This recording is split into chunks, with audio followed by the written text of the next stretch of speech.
Bonjour mes amis, bonjour chrétiennes, bonjour fidèles de Dieu. Oui, il y a des questions qui se posent, surtout pour le Congo-Brazzaville. Ceux qui m'ont adressé une parole puissante de parler de la puissance du pardon. Il y a beaucoup de thèmes bien aimés qui révèlent la puissance du pardon. Mais moi, je ne suis pas là vraiment pour regarder ce que les autres ont dit. Moi, je vais vraiment parler de ce que la Bible a dit et ce que Jésus-Christ ou le Saint-Esprit vient de me révéler. Sur la puissance, on peut dire celui qui est au-dessus de tout.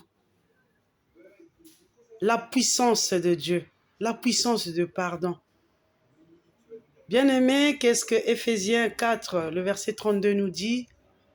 Il nous dit, soyez bons les uns envers les autres, compatissants, vous pardonnant réciproquement comme Dieu vous a pardonné en Christ. Bien-aimés, vous allez voir aussi, il y a Colossiens aussi qui parle. Colossiens 3, le verset 13. Paul le dit. Qu'est-ce qu'est la puissance de pardon?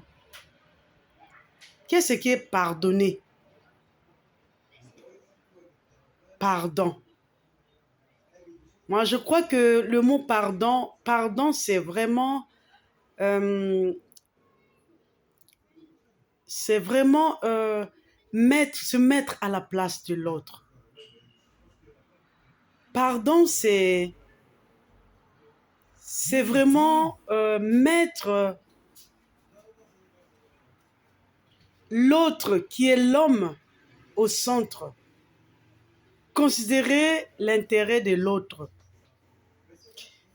Bien aimé, il y a des choses où les gens nous parlent du pardon. Même il y a des pasteurs qui font des thèmes sur les pardons, mais eux-mêmes, ils ne savent pas comment pardonner. Ils ne pardonnent pas dans leur maison. Ils ne pardonnent pas dans leur environnement. Ils ne pardonnent pas même de quelqu'un qui ne connaît pas. Ils ne pardonnent pas. Mais quand ils ne pardonnent pas, c'est qu'ils n'ont pas encore affranchi la puissance du pardon. La puissance du pardon, c'est quoi? C'est Dieu. La puissance du pardon, c'est quand on est révélé par une sémence de la parole de Dieu. Et quand il y a la sémence de la parole de Dieu, il y a l'action de foi. Quand il y a l'action de foi, il y a la repentance. Quand il y a la repentance, et c'est le dépouillement. Les gens parlent du brisement. On ne peut pas rester dans le brisement.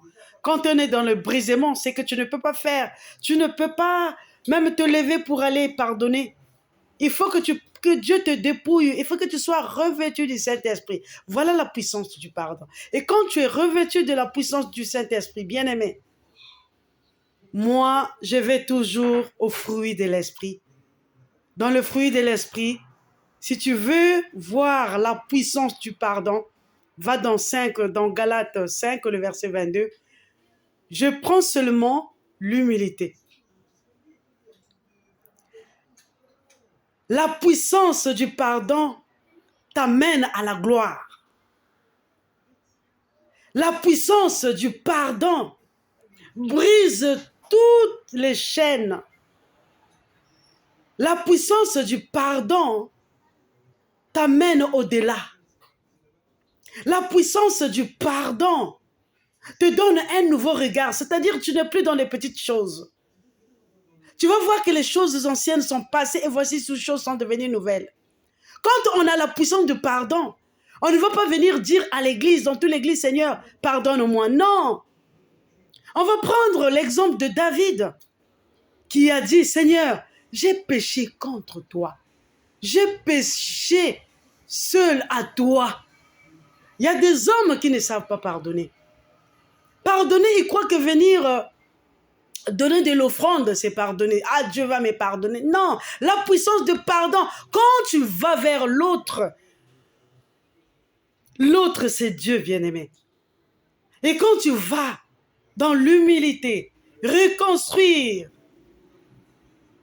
ce que Dieu a mis en nous, qui est le pardon, tu vas aller sceller l'alliance de Dieu pour dire que ma soeur ou mon frère, pardonne-moi. Vous voyez, même dans nos maisons, il y en a beaucoup des épouses qui ne connaissent pas la puissance du pardon. La puissance du pardon libère. La puissance du pardon donne une complicité, bien-aimé. La puissance du pardon donne l'affinité dans votre couple. La puissance du pardon donne la complicité dans le couple. Quand on met le pardon au centre, bien-aimé, Dieu libère. Il y en a d'autres qui n'acceptent pas le pardon. C'est qu'ils n'ont pas encore affranchi la semence de la parole de Dieu. Alors ceux-là, il faut les amener à la croix. Ne les pas condamner parce que la personne qui a de l'humilité, il prononce le prénom personnel qui est nous, vous. Et quand il y a nous, vous, c'est que tu dois te mettre à la place de l'autre. Tu dois comprendre, est-ce que ce que j'ai fait à l'autre, peut-être il m'a mal parlé, peut-être je n'ai pas compris, mais qu'est-ce qu'il voulait dire? Bien-aimé, celui qui a la puissance du pardon, il ne répond pas au tic au tac. Celui qui a la puissance du pardon, il écoute, il médite, il va voir l'autre. Que ma soeur, qu'est-ce qui ne va pas?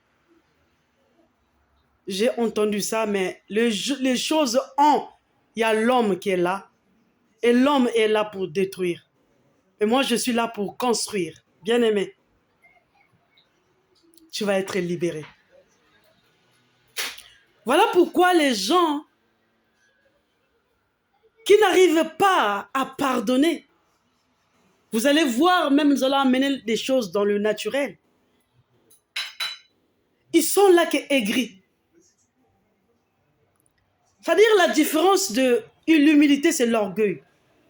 Celui qui a l'orgueil, il n'écoute pas.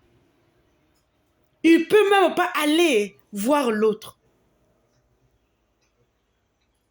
Celui qui ne voit pas la puissance du pardon, c'est quelqu'un qui est dans la vengeance. C'est quelqu'un qui se venge tout le temps, qui est dans les compétitions. C'est quelqu'un qui est hypocrite. Mais lorsque la puissance du pardon de notre Père, qui a dit, je vous ai pardonné vos péchés, lui qu'on n'a jamais vu, bien-aimé, qui a vu Dieu? On voit Dieu dans la parole. Il y a l'Esprit qui vient nous parler. Celui qui a la puissance du pardon, c'est celui qui est humble, qui a la douceur. Et quand tu as la douceur, bien-aimé, tu prends l'intérêt de l'autre. Quand tu as la douceur, bien-aimé, tu vas amener l'autre à la croix.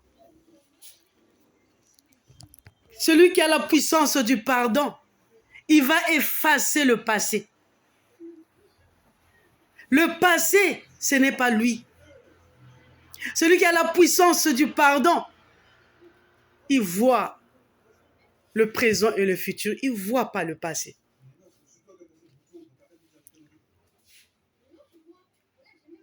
Celui qui a l'orgueil, il va te dire, j'ai pardonné, mais je n'ai pas oublié. C'est qu'il n'a pas encore eu la sémence de la parole de Dieu. Bien-aimé, le pardon libère. Le pardon, naturellement, c'est l'esprit, l'estime de soi. Tu es tout le temps joyeuse. Même si tu n'as rien, les gens voient que tu es riche. La puissance du pardon t'amène à la liberté de l'esprit. La puissance du pardon t'amène dans les auteurs. Comme tu vas voir des choses, une personne qui parle mal d'une personne, tu vas dire que celui-là, il n'a pas encore grandi dans la parole. Il n'a pas encore la sémence de la parole de Dieu. Parce que celui qui a la sémence de Dieu, systématiquement, il doit faire l'action de la foi. Et quand on a l'action de la foi, ça t'amène à la gloire. La gloire, c'est la libération, bien-aimé. C'est ça, la puissance du pardon. Lorsque on pardonne, bien-aimé, tu domines. Regarde comment Genèse aux créations, Dieu nous a donné ce pouvoir de marcher. Le pouvoir nous est donné. Tu vas dominer quand tu as la puissance du pardon. Parce que ce n'est pas plus toi qui vis, c'est Christ qui vit en toi. La Bible nous dit que nous connaîtrons la vérité. Vous connaîtrez la vérité et la vérité vous rendra libre. C'est ça la puissance du pardon.